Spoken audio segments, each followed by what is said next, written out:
Proverbs 5 is a warning against adultery and the seductive allure of immorality. It contrasts the fleeting pleasures of sin with the long-term consequences, urging wisdom and faithfulness. Warning against immorality. Solomon begins by urging his son to listen to wisdom and discretion. The forbidden woman, adulteress or immoral person, is described as having lips that drip honey and speech that is smoother than oil, tempting and sweet at first. However, her end is bitter as wormwood and leads to destruction and death. She does not consider the path of life and is unstable in her ways.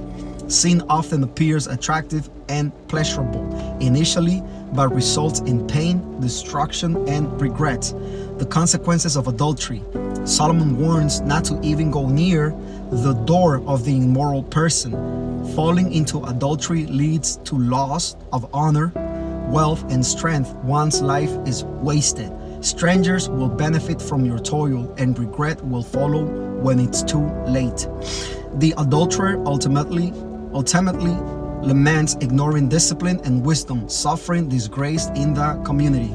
Sin has long-term consequences that go beyond pain.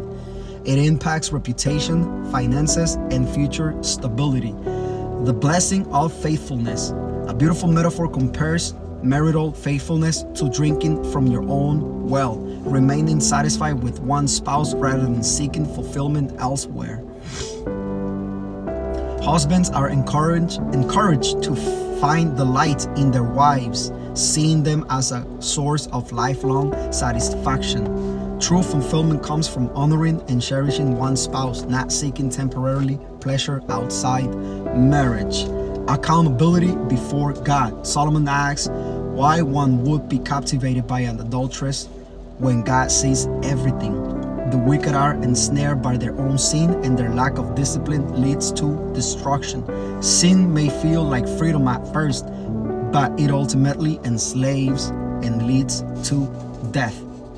Proverbs 5 is a powerful warning about the deceptive nature of sin and the devastating consequences of adultery. It encourages wisdom, self-control, and faithfulness in marriage, reminding us that God sees all of our actions. The true joy comes from honoring God's design for relationships. Stay blessed. See you next time, guys.